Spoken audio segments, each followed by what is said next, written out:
오늘 아버지의 날입니다. 오늘 이 예배당에 계신 분들 또 함께 영상으로 참여하시는 우리 가족들 중에 우리 아버지들 가장들 한번 자리에서 한번 일어나시면 감사하겠습니다. 자, 우리 아버지들 격려하고 저 감사하는 그런 축하의 박수를 한번 드리고요. 옆에 가족들이 계시면 가족분들이 우리 아버지 한번 안아주시면 좋겠어요. 한번 안아주세요.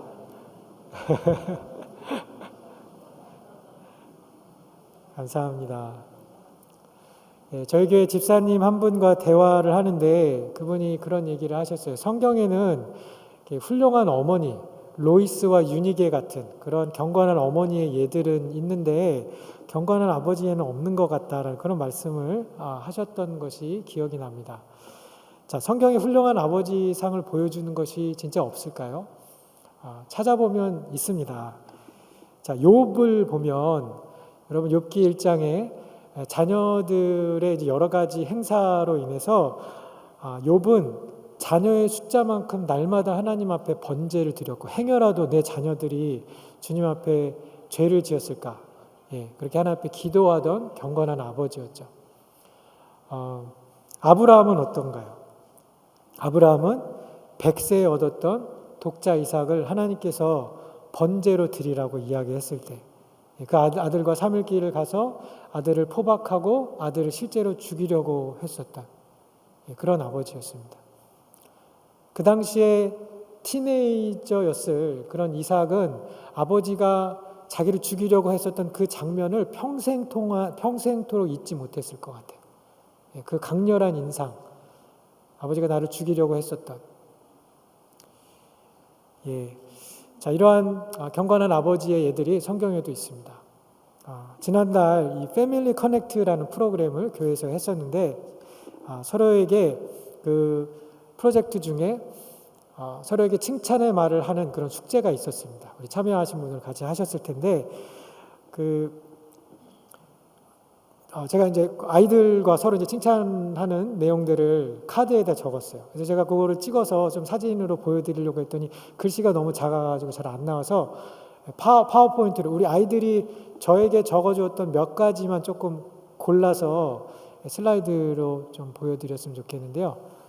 저희 큰아이, 저희 세 아이가 다 티네이저인데 우리 큰아이는 아빠가 의롭다고 그리고 도덕적인 사람이다라고 그렇게 얘기했어요. 제가 좀 엄한 아빠처럼 보이는 것 같아요. 자, 저희 둘째 딸아이는 우리의 건강을 위해서 우리와 같이 운동을 해주는 아빠다. 그리고 맛있는 거는 나를 준다고 또 그렇게 적었어요. 딸아이만 그렇게 유독 그랬던 것 같지는 않은데 저희 셋째는 아빠가 굉장히 의지가 강한 사람이다. 제가 한동안 지금 그 50견으로 인해서 제가 좀 고생을 하고 있는데 그래서 이렇게 나으려고 계속 스트레칭을 하는 모습을 보면서 그것을 칭찬의 이야기로 적었습니다. 그 과제가 칭찬하는 내용이었기 때문에 저렇게 나왔는데 아마 단점을 적으라고 했으면 제가 이 자리에 나와서 여러분 앞에 설교를 못했을 것 같아요. 자, 오늘 예배를 드리고 계신 여러분들 그리고 오늘 또 영상으로 예배 참여하시는 여러분, 특히 아버님들, 자녀들에게 어떤 모습을 보여주고 계신가요? 아이들에게 어떤 영향력을 주고 계신가요? 자, 오늘 본문에도 한 아버지의 모습이 소개가 되었습니다. 자, 이 아버지는 예수님의 비유에 나오는 아버지였기 때문에 실제 인물은 아니었어요. 그렇지만 이 아버지는 하늘 아버지가 어떤 분인지 우리에게 잘 보여주는 그러한 아버지입니다. 우리 육신의 아버지들도 우리들에게 필요한 것들을 공급해 주시고 또 많은 이 땅에 좋은 것들을 주신 그런 분들이지만 사람이기 때문에 불완전하기 때문에 우리들에게 상처를 주기도 하고 또 우리를 실망시키기도 하고 부족함을 보여주기도 하셨죠. 그렇지만 하늘에 계신 우리 하나님 아버지는 완전하십니다. 당신의 자녀를 끝까지 사랑하시고 이 땅에서 육신의 아버지와의 관계에서 행여라도 내가 얻었던 상처나 아픔, 그러한 어려움들을 다 치료하고 채워주실 수 있는 가장 좋은 아버지이세요. 우리가 오늘 본문을 통해 그 하늘 아버지가 우리를 위하여서 하신 일들을 보면서 또 어떤 분인지 발견하면서 하나님께서 각자에게 주시는 메시지를 발견하는 또 그 음성을 듣는 저 여러분들 되기를 축원합니다. 주보에 있는 설교 요약 보시면서 말씀 들으시면 좋겠습니다. 자, 오늘 본문은 여러분들이 너무나 잘 아는 탕자의 이야기죠. 두 아들이 있었고 둘째 아들이 아버지에게 유산을 달라 했습니다. 아버지는 그의 소원대로 자기 재산을 나누어 주었고 둘째 아들은 먼 나라에 가서 허랑방탕한 삶을 살면서 가산을 다 탕진했습니다. 그리고 인생의 쓴맛을 경험하고 나서 자기 죄를 깨닫고 아버지에게 돌아오게 되고 아버지는 그 둘째 아들을 다시 받아들였습니다. 그리고 아버지 옆에 있었던 모범생 같은 삶을 살았던 큰 아들은 아버지를 부끄럽게 만들면서 아버지의 선택에 격분하는 것이 오늘 우리가 읽었던 이 성경 본문의 줄거리입니다. 자, 그렇다면 오늘 이 이야기의 갈등과 긴장은 어디에서 시작되었을까? 무엇이 이 가족을 문제 있는 가정으로 만들었을까요? 자, 여러분 설교 주보 요약에 사랑 그 밑줄 쳐져 있는데요. 자, 첫 번째 들어갈 밑줄에는 사랑할 대상을 잘못 정한 두 형제의 선택에서 시작되었다는 것이 답입니다. 다른 말로 이야기해서 두 형제의 우상 숭배 때문입니다. 이것이 각자의 삶을 피폐하게 만들고 가족의 연합과 결속을 깨는 원인이 되었습니다. 누가복음 15장 12절 성경 구절 같이 한번 읽어보도록 하겠습니다. 시작. 그 둘째가 아버지에게 말하되 아버지여 재산 중에서 내게 돌아올 분깃을 내게 주소서 하는지라. 아버지가 그 살림을 각각 나눠 주었더니. 자, 둘째 아들이 아버지에게 와서 내 몫을 달라고 이야기했습니다. 자, 고대 근동에서 장자는 다른 형제보다 더 많은 유산을 특별히 2배를 받았어요. 그리고 딸은 상속권이 없었습니다. 아버지의 아들이 둘이었으니까 굳이 재산을 구분하자면 큰아들에게 2배가 돌아가고 둘째 아들에게 분배되었을 몫은 3분의 1이었어요. 자, 이 유산을 달라고 했던 요구는 그 당시 문화사회적인 배경에 있어서 금기시 되는 일이었습니다. 왜냐하면 아버지가 살아있는데 유산을 달라고 한 것은 아버지가 죽었으면 좋겠다라는 메시지로 이해가 되었기 때문입니다. 아버지가 살아있는데 와서 유산을 요구한 둘째 아들의 요청은 아버지의 얼굴과 가족에게 불명예스러운 행동이었습니다. 자, 농경 문화였는데요. 당시에 그 농사를 지며 살아갔던 사람들에게 땅은 가족의 정체성을 의미하는 것이었습니다. 그리고 지금처럼 캐시나 이런 화폐가 없었던 시절에 그 가축이나 농작물을 제외하고 가족이 소유했던 가장 대표적이고 유일한 자산이 땅이었어요. 자, 그런데 아들이 유산을 달라고 하니 아버지가 자식에게 유산을 물려줄 수 있는 유일한 방법은 땅을 파는 것이었습니다. 그래서 이 아버지는 아들의 소원을 주기 위해 가족의 정체성을 의미하는 그 땅을 팔았고 그 이야기를 들었던 마을 사람들은 혀를 차면서 이 아들을 욕을 했을 것입니다. 저런 망나니 같은 놈이 있나. 배은 망덕한 놈이다라고 불효막심한 자식이라고 그렇게 욕을 했을 겁니다. 그렇지만 아버지는 아들을 사랑했기 때문에 가산을 팔아서 아들에게 넘겨주었습니다. 둘째 아들이 아버지의 재산을 요구한 것은 단순히 아버지의 이름과 가족에게 불명예스러운 행동이었을 뿐만 아니라 이 아들이 아버지와의 관계, 아버지의 사랑, 아버지 자신보다도 아버지가 가진 재산, 아버지의 소유를 더 탐내었다라는 뜻입니다. 그는 어쩌면 정말 아버지가 죽기를 바랬을지도 모릅니다. 그런데 그럴 기미가 보이지 않으니까 너무도 당돌하게 아버지에게 다가가서 자기 유산을 달라고 요구를 했고 재물을 받자마자 타국으로 떠나버립니다. 그 시대는 아버지의 직업이 자녀에게 대물림되는 시대였어요. 아버지가 어부였으면 자녀도 어부였고, 아버지가 농부였으면 자녀도 농부가 되는 그런 시간이었는데, 아버지의 가업을 물려받기보다 그는 아버지의 관계를 끊어버리고 아버지의 간섭과 통제를 받지 않는 타국에서 자유로운 삶을 살기 시작합니다. 자기가 주인된 인생을 살기 시작하는 것이죠. 여러분, 이것이 둘째 아들이 가졌던 문제의 본질이었습니다. 자, 그렇다면 이것이 가정의 문제의 전부였는가? 우리가 읽은 것처럼 이 비유에서 나오는 또 다른 긴장은 큰 아들로 인해서 주어졌습니다. 자, 그는 어떤 문제를 가지고 있었습니까? 망나니와 같은 삶을 살고 있었던 둘째가 이제 집에 돌아와서 파티가 벌어지고, 밭에서 일하다 돌아왔던 큰 아들이 자초지종을 듣고 분노하면서 집에 들어오기를 거절했습니다. 자, 오늘 본문 29절과 30절 말씀인데요. 성경 구절 보겠습니다. 같이 읽겠습니다. 시작. 아버지께 대답하여 이르되 내가 여러 해 아버지를 섬겨 명을 어김이 없거늘 내게는 염소 새끼라도 주어 나와 내 벗으로 즐기게 하신 일이 없더니 아버지의 살림을 창녀들과 함께 삼켜버린 이 아들이 돌아오매 이를 위하여 살찐 송아지를 잡으셨나이다. 자, 탕자가 자기 몫을 받아가지고 아버지를 떠났을 때에도 이 큰아들은 아버지 옆에 남아서 자기에게 맡겨진 일들을 감당했습니다. 이 큰아들이 얘기했던 것처럼 이 아들은 아버지 명을 어긴 적이 없었어요. 표면적으로는 아버지를 순종하고 아마도 둘째 아들이 해야 될 몫까지 이 큰아들이 다 책임을 지며 그 일을 했었을 것입니다. 그러나 이 아들 또한 저 둘째 아들만큼이나 아버지보다 다른 것을 사랑하고 있었습니다. 우리가 알다시피 이미 둘째에게 그의 몫의 유산이 주어졌습니다.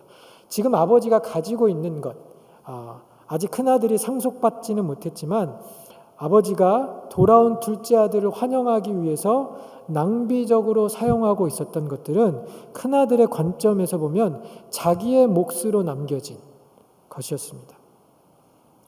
그의 송아지였고 그의 외투였고 그의 반지였어요.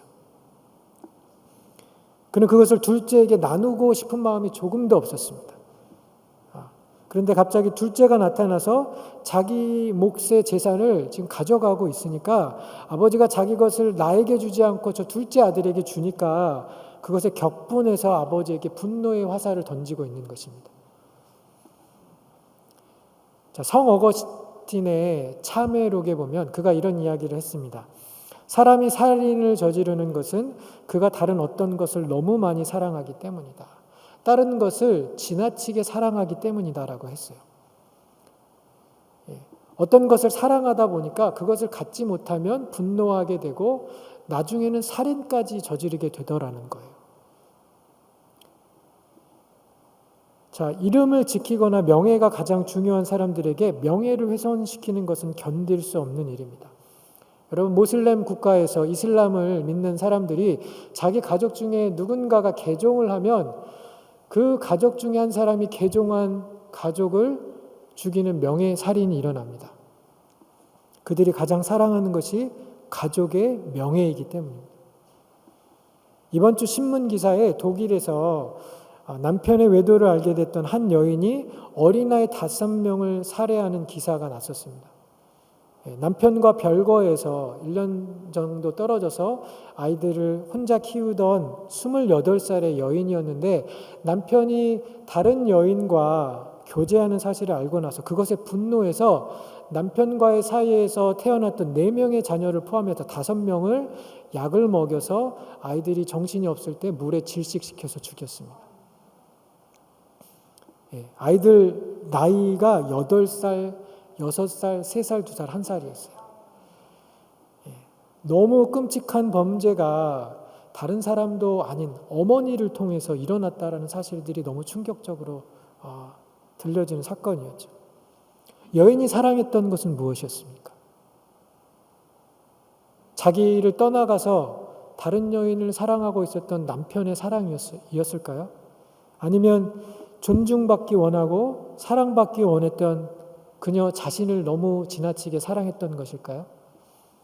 그것이 무엇이었든지 상관없이 그녀는 자기가 사랑하는 것을 가지지 못하니까 분노하였고 살인을 저질렀습니다. 사랑의 대상이 잘못되었던 것이죠.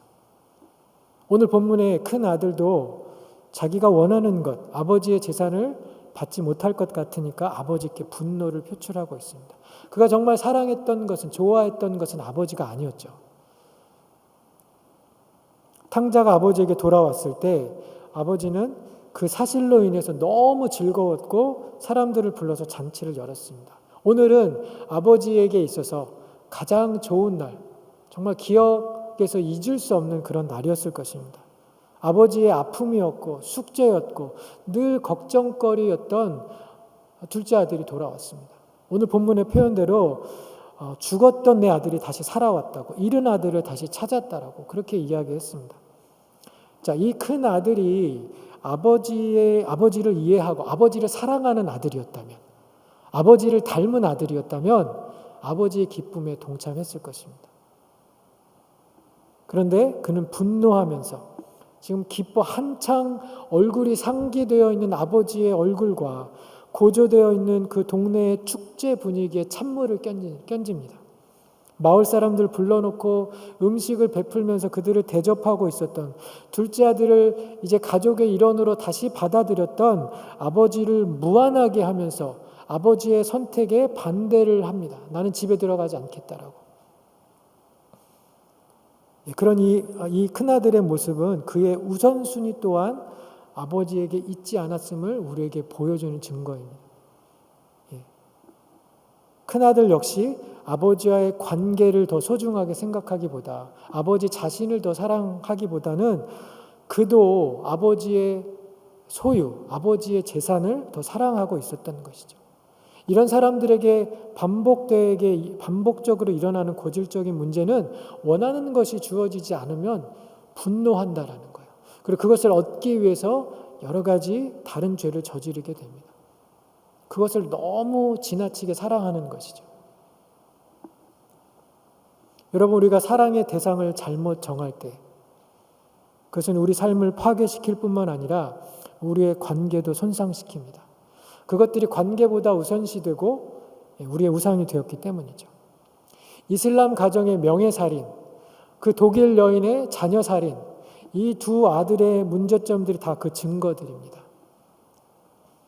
성 어거스틴은 세상의 많은 문제들이 이런 사랑의 무질서, 사랑의 순서가 잘못되었기 때문이다라고 그렇게 설명했습니다. 그의 그 설명이 오늘 본문 안에서 너무나 잘 증명이 되고 있어요. 가족을 부양하기 위해서 열심히 일하시는 우리 아버님들, 우리 아버지들의 수고와 노력으로 인해서 가족의 필요가 채워지고 경제적인 문제들이 해결됨에 참 감사한 마음입니다. 그러나 어떤 아버지들은 이 일을 너무 사랑하거나 자기의 성공이나 업적을 내는 것, 회사에서 승진하는 것, 더 많은 돈을 버는 것, 성공하는 것, 자기의 이름을 내는 것이 자기를 행복하게 해줄 것이라고 그렇게 생각하는 것 같습니다. 일과 또 물질과 성공과 명예가 그들의 사랑의 대상인 것이죠.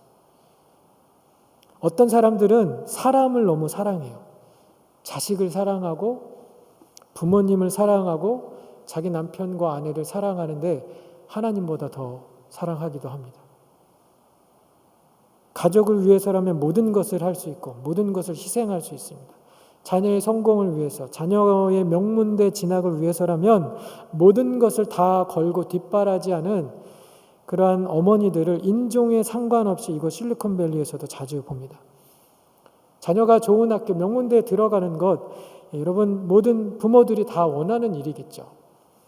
그러나 문제는 그것이 내 삶의 목표인 것처럼, 그것이 하나님과의 관계, 하나님 그분보다 더 중요한 일인 것처럼 살아갈 때에 문제가 된다는 것이죠. 둘째 아들도, 큰 아들도 아버지보다 아버지의 소유와 유산에 더 눈이 갔었습니다. 그것들이 그들의 우상이었습니다. 우상은 우리가 하나님보다 더 사랑하는 것들, 하나님이 아닌 것에 하나님의 가치를 부여하는 것입니다. 우상은 우리가 사랑할 대상이 아닌 것을 사랑의 대상으로 정하는 것이고, 우상 숭배는 사랑의 순서를 잘못 정할 때 일어납니다. 둘째로, 세 번째로, 혹은 네 번째로 사랑해야 할 것들을 첫 번째로 사랑할 때 발생합니다. 우리가 오늘 본문을 통해서, 그리고 우리의 경험을 통해서 기억하고 배워야 할 중요한 진리는, 우상은 한 번도 예외가 없이 우상을 모시며 사는 자를 공허하게 만들고, 그 자신뿐만 아니라 다른 사람들과의 관계도 파괴시키고, 또 우상을 섬기며 사는 자를 노예로 만들어 버립니다. 오늘 본문의 두 아들을 보십시오. 저들은 아버지를 사랑하고 아버지를 기뻐해야 했는데 아버지의 선물만을 원했어요. 사랑하지 말아야 할 대상을 사랑하고 사랑해야 될 대상의 순서를 잘못 정했습니다. 그 결과로 그들의 삶이 공허해졌고요. 기쁨도 없었고요. 관계도 상실했고요. 자기가 사랑하는 그것의 노예로 살아갔습니다. 여기서 우리가 잊지 말아야 할 또 다른 중요한 한 가지 사실은, 우리가 하나님 외에 더 사랑하는 것들이 우리에게 우리가 얻기 원하는 어떠한 삶의 만족과 또 사랑과 행복을 또 쉼을 결코 가져다 주지 못한다는 것입니다. 왜냐하면 그것은 창조주가 아닌 피조물들이기 때문에, 사람들이 얻기 원하는 물질이나 또 명예나 성공이나 인기나 혹은 우리 자녀나 우리 남편이나 혹은 내 아내나 세상의 어떤 것들도 우리를 만족시킬 수 없습니다. 우리가 속아서 그것들이 내가 원하는 것들을 줄 수 있다라고 착각하며 살아갔던 것뿐이죠. 오직 하나님 안에서만, 그분의 품 안에서만 참된 만족과 평안을 누릴 수 있고, 세상이 줄 수 없는 그런 기쁨과 사랑을 저와 여러분이 얻을 수 있습니다. 우리가 그렇게 지어졌기 때문입니다. 자, 그렇다면 아들들 안에 있었던 문제를 어떻게 해결할 수 있는가? 첫 번째 해답은 회개해야 한다라는 것입니다. 자, 오늘 본문에 회개라는 단어는 나오지 않았어요. 그렇지만 둘째 아들이 돌아올 때 그가 한 고백과 행동을 보면 둘째 아들이 한 것이 회개입니다. 성경 구절 한번 띄워주시죠. 같이 읽겠습니다. 시작. 이에 스스로 돌이켜 이르되, 내가 일어나 아버지께 가서 이르기를, 아버지, 내가 하늘과 아버지께 죄를 지었사오니, 이에 일어나서 아버지께로 돌아가니라. 아멘. 여러분, 우리는 먼저 내가 아버지를 떠나 산 것이 나의 죄였음을 인정해야 됩니다. 여러분, 탕자의 고백을 보십시오. 놀랍지 않습니까? 그가 상처를 주고 떠난 것, 그가 가해자가 되었던 사람들은 자기 가족들이었어요. 아버지에게, 자기 형에게, 자기 가족들에게 불명예스러운 그런 치욕스러운 일들을 남겨주었습니다. 자, 그런데 그가 무엇이라 고백하냐면, 내가 하늘의 죄를 지었다라고, 먼저 하늘의 죄를 지었다고 고백합니다. 여러분, 우리의 모든 죄는 하늘 아버지께 먼저 우선적으로 지어집니다. 하나님의 선함과 인자함에 거슬려서 우리가 행한 모든 것들, 하나님의 헤세드 사랑, 무조건적인 그러한 사랑을 떠나서 내가 주인 되어서 산 것, 우리가 하나님의 마음을 아프게 한 것이 죄입니다. 아버지가 우리에게 있는데 아버지가 없는 것처럼 살아간 것이, 그것이 죄입니다. 단순히 어떤 도덕적인 규범을 거부하며 어기면서 산 것뿐만 아니라 아버지의 기대에 역행해서 산 것, 나를 향한 그 하나님의 계획을 내가 무시하고 그것이 없는 것처럼 나 혼자 내 스스로 왕이 되어서 살아간 것이 우리가 하늘의 아버지께 지어진 죄들이라는 것이죠. 이 아들은 그 죄를 깨달아서 그 하늘에 계신 아버지께 우선적으로 죄를 지었음을 인정하고, 그리고 두 번째로 아버지에게 죄를 지었다고, 땅의 아버지에게 죄를 지었다고 고백했습니다. 자, 그리고 발걸음 이제 옮겨서 그 유대인에게 부정했던 돼지 쥐염 열매를 먹고 있었던, 자기를 부끄럽게 만들었던 죄의 현장이었던 그곳을 떠나서 아버지에게로 돌아옵니다. 여러분, 회개는 이렇게 죄의 고백과 함께 아버지께 돌아가는 것입니다. 아버지께 나아가고 그분을 찾는 것입니다. 내가 그분을 떠나 살았던 내 삶의 방향을 돌려서 이제 바꾸어서 이제는 그 아버지의 관계 안에 머물기를 선택하는 것입니다. 단순히 그냥 입술적인 고백, 하나님 내가 잘못했습니다, 저 용서해 주세요라고 그렇게 말하는 것이 아니라 죄의 자리에서 떠나고 돌아서서 하나님이 원하는 자리로 옮겨오는 의도적인 행동이 수반되는 것입니다. 사도행전 19장에 보면 우상숭배가 가득했던 그 에베소에 많은 주술사들과 우상숭배자들이 바울이 전하는 복음을 듣고 말씀을 듣고 스스로 돌이켜서 깨달아서 자기들이 사용했던 그 여러 가지 주술책들, 마법책들을 다 태워버려서 다시는 죄를 지을 수 있는 그 방법들과 길들을 차단했던 것처럼 우리가 하나님께로 돌아가는 것이죠. 여러분, 예수님이 오시기 전에 세례 요한이 선포했던 말씀도, 또 이 땅에서 예수님께서 공생의 사역을 시작하시면서 우리에게 선포하셨던 말씀도 회개하라, 천국이 가까웠느니라 하셨습니다. 회개가 없이는 나는 하나님 나라에 들어갈 수도, 하나님 나라의 일원이 될 수 없습니다. 내가 회개하지 않으면 여러분은 하나님과 전혀 상관없이 살아가게 됩니다. 그렇지만 많은 사람들은 회개를 어려워하거나 기피합니다. 회개하기를 싫어합니다. 그것이 내 실패를 공표하고 또 나의 부족함이나 모자람을 사람들 앞에서 인정하는 것처럼 생각되기 때문에. 그렇지만 여러분, 회개는 많은 사람들이 생각하는 것처럼 그렇게 나약함이나 어리석음의 표현이 아닙니다. 나를 사람들 앞에서 굴욕적으로 만들거나 하나님과 사람들에게서 멀어지거나 떨어지게 만들지 않습니다. 오히려 회개한 것을 통해서 하나님과의 관계가 회복되고 사람들과의 관계가 회복되어지고 나를 더 하나님의 은혜 안에 머물도록 만드는 것이 회개입니다. 제가 오래전에 가정교회 세미나, 목회자 세미나가 있어서 휴스턴 서울 침례교회 갔을 때 그 제가 방문했던 목장에 이런 가정이 있었습니다. 원래는 목자로 섬기셨던 가정인데 이분이 금전적인 여러 가지 이렇게 문제를 교회 안에서 일으키셨어요. 여러 성도님들에게 돈을 빌리셨던 거예요. 한두 가정이 아니라 굉장히 여러 가정에게.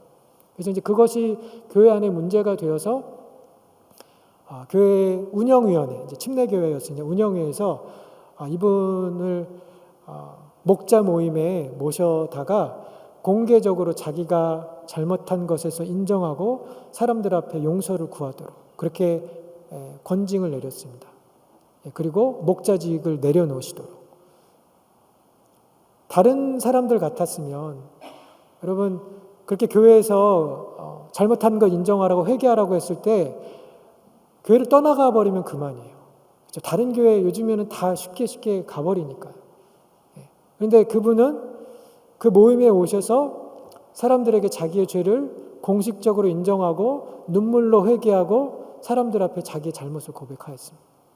그리고 그 공동체는 그분이 회개한 것을 받아들이고 다시 그 잘못한 것을 묻지 않고, 그리고 이제는 목원으로 그 다른 목장에 들어가셔서 목장 예배에 참석하시는 것을 제가 보았습니다. 회개는 내가 저지른 죄를 커버하고 숨기려는, 부인하려는, 변호하려는, 그것을 합리화하려는 유혹에서 우리를 자유하게 합니다. 가면을 쓰고 싶은 충동이나 나의 정당함을 주장하거나 내가 잘못한 것이 아니라 저 사람이 잘못한 것이라고 그렇게 어떤 관계적인 갈등이나 드라마를 만들 수 있는 가능성에서 나를 건져내요.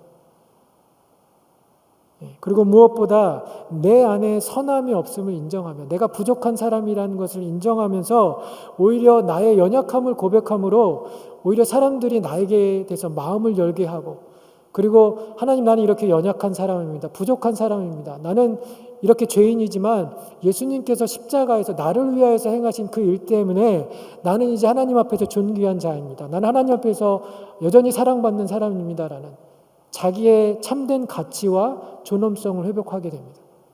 그래서 그 하나님이 나를 바라보시는 시선으로 나를 보기 때문에 사람들의 비판과 정죄함에서 자유할 수 있게 되고, 그러므로 인해 다른 사람들과 회복되어집니다. 여러분은 회개를 잘 하시는 성도님들이신가요? 여러분은 회개가 주는 이런 자유함과 기쁨을 경험하고 계신가요? 나는 자주 그리고 쉽게 회개하는 사람인지, 아니면 끝까지 부인하고 합리화하고 목을 곧게 하는 사람은 아닌지 돌아보기 원합니다. 저와 여러분들이 하나님 앞에 자주 회개하는, 쉽게 회개하는 그런 사람들이 되기를 예수님의 이름으로 축원합니다. 자, 두 번째로 우리가 해야 할 것은 사랑의 순서를 바꾸는 것입니다. 이미 언급했듯이 우리 삶의 많은 문제들은 하나님만이 채워줄 수 있는 것들을 우리가 사람이나 다른 세상의 것들에서 얻으려고 할 때 발생합니다. 혹은 하나님께만 드려야 할 우리의 헌신이나 그 사랑을 다른 것들에 부을 때 발생해요. 우리 하나님 아버지는 우리의 가장 높고 고귀한 사랑과 존경과 영광을 받으시기에 합당한 분이세요. 나의 가장 극진한 사랑과 그 충성과 헌신의 대상이십니다. 하나님만이 우리의 그 사랑을 받을 자격이 있으시고요. 그분만이 우리가 원하는 것을 채워주실 수 있습니다.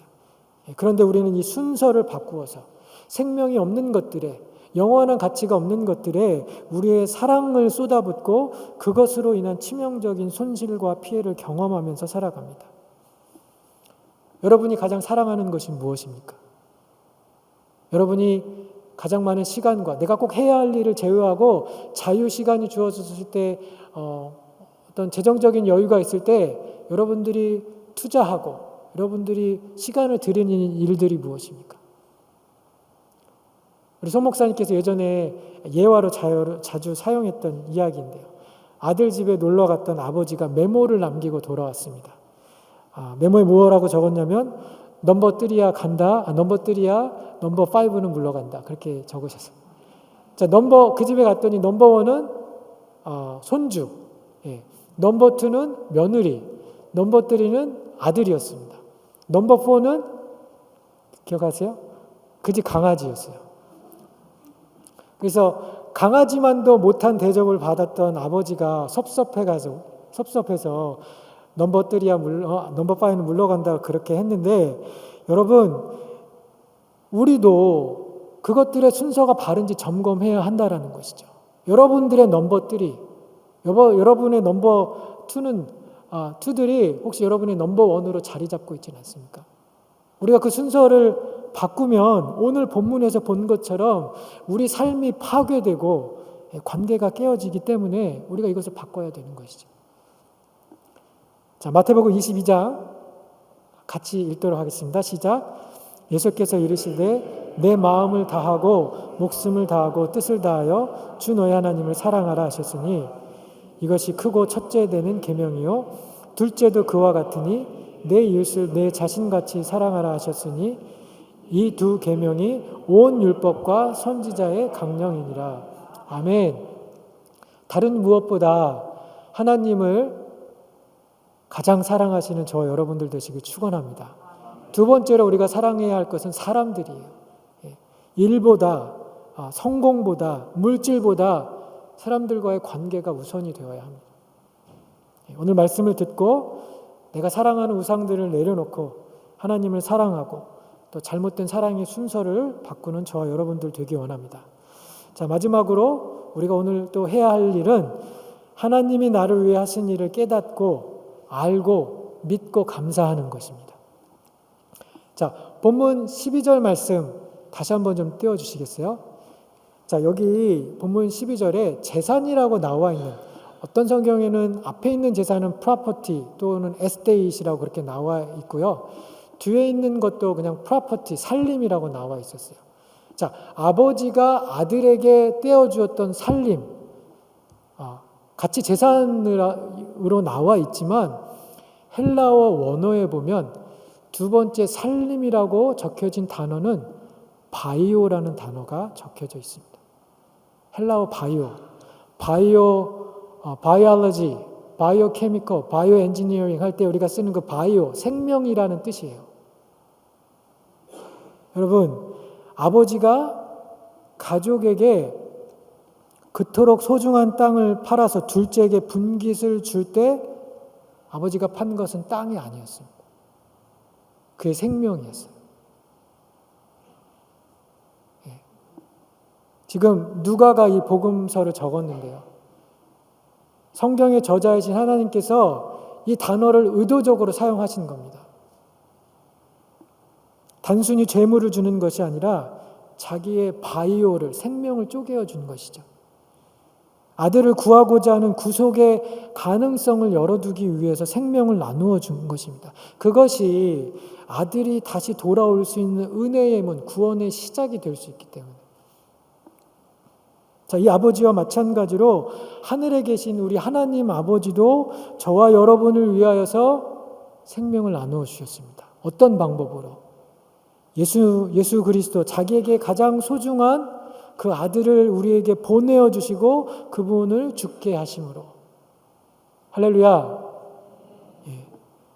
이 오늘 본문에 나와 있는 아버지가 우리 하늘 아버지시죠.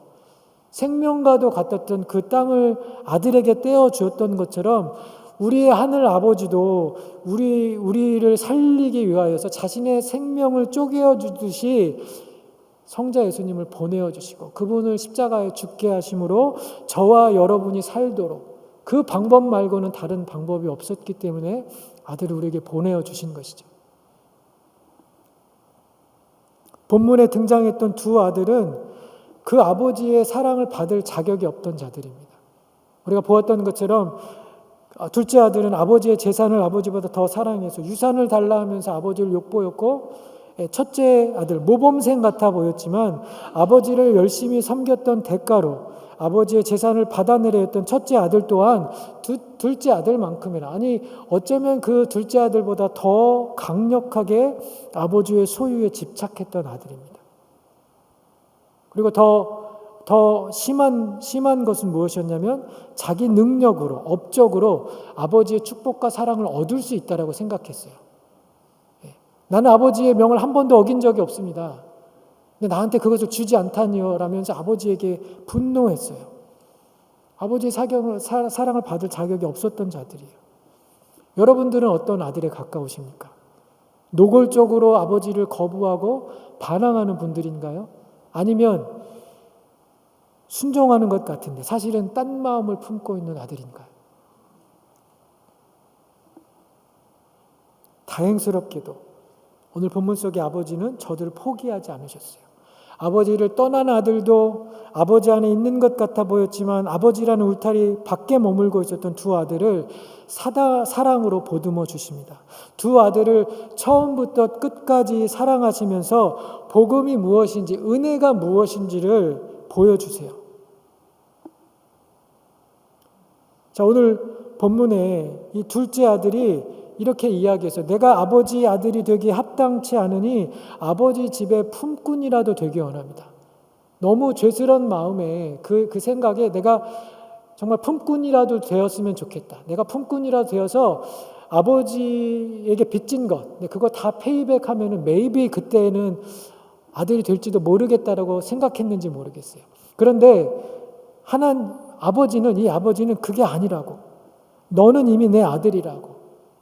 그에게 그 아들의 신분을 의미하는 가장 좋은 옷을 입히고 가락지를 입혀주시는 그런 은혜의 아버지십니다. 둘째 아들을 환영하는 것에 분노해서 아버지를 무한하게 행동을 했던 큰아들에게도 아버지는 은혜가 무엇인지 보여주세요. 내가 일한 것으로, 내 업적으로, 자기의 노력으로 아버지의 인정과 사랑을 얻으려고 했던 큰아들에게도 하나님의 구원은 아버지가 값없이 주는 은혜인 것을 말씀하여 주세요. 내게 있는 것이 다 내 것이다. 내가 나와 항상 함께 있었으니 내가 가진 것이 다 내 것이라고 말씀하셨죠. 아들됨이 그의 노력과 일됨으로 주어지는 것이 아니라 이미 그에게 주어졌던 선물이었음을 아버지께서 두 아들에게 보여주었던 것입니다. 여러분, 복음이 무엇입니까? 복음은 아버지가 아들을 위해서 이 땅이라는 생명을 주는 것처럼 하나님이 죄인들을 위해서 자기 아들을 이 땅에 보내셨고 그가 세상의 모든 죄를 담당해서 죽으시고 부활하신 것, 그래서 자격이 없는 죄인들의 죄를 사하시면서 이제는 더 이상 죄의 종으로 우상을 섬기며 살아가지 않고 이제는 저 인자하시고 자비하신 하늘 아버지를 알고 그분과 영원토록 사랑하며 살아가는 그 길이 준비되었고 나를 위해서 하나님께서 처음부터 끝까지 다 하셨다라는 것을 믿는 것이 복음인 줄 믿습니다. 그 복음을 믿기 원하시는 분, 그 복음을 받아들이기 원하시는 분만 아멘 하십시오. 그것이 복음의 핵심입니다. 오늘 본문을 통해서 아버지를 통해서 하나님께서 우리에게 말씀하시고자 하는 것이에요. 우리의 구원, 우리의 아들됨은 작은 아들처럼 품꾼이 되어서 그것을 페이백해서 얻을 수 있는 것도 아니고요. 큰 아들처럼 내가 투두리스트를 만들어서 내가 이것을 다 성취하면 내가 11조도 드리고 기도도 하고 봉사도 하고 희생도 하고 선교도 가서 그러면 내가 하나님의 아들이 될 수 있는 것도 아니에요. 내가 주인 되어서 산 죄를 인정하고 회개하면서 믿음으로 선물을 받고 하나님께서 주신 그 은혜에 보답하는 마음으로 나를 위해서 처음부터 끝까지 아버지께서 다 하셨다라는 것을 우리가 믿고 그 사랑과 희생을 감당하신 아버지를 사랑하면서 살아가는 것입니다. 저 하늘 아버지가 생명을 쪼개어 주듯이 예수님 이 땅에 보내어 주셨고 우리가 하나님과 화목하며 살 수 있도록 길을 마련해 주셨습니다.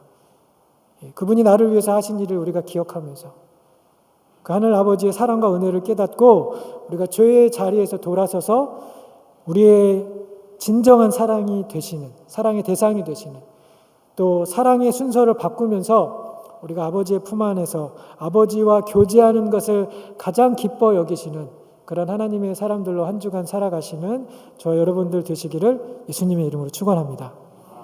기도하겠습니다. 하나님 아버지, 우리는 다 양 같아서 각기 제갈 길로 갔던 인생들입니다. 그렇지만 저 아들들을 사랑해서 또 저희들을 사랑하여서 생명과 같은 땅을 내어주었던 오늘 본문의 아버지처럼 주님께서 그 아들 예수 그리스도를 이 땅에 보내주시고 그를 죽게 하셔서 우리를 살렸던 구원의 문을 열어주셨음을 인하여 하나님 앞에 감사드립니다. 저희를 포기하지 않으시는 그 하나님의 사랑을 기억하며 우리 주님께 돌아가는 저희들 되게 하여 주옵소서.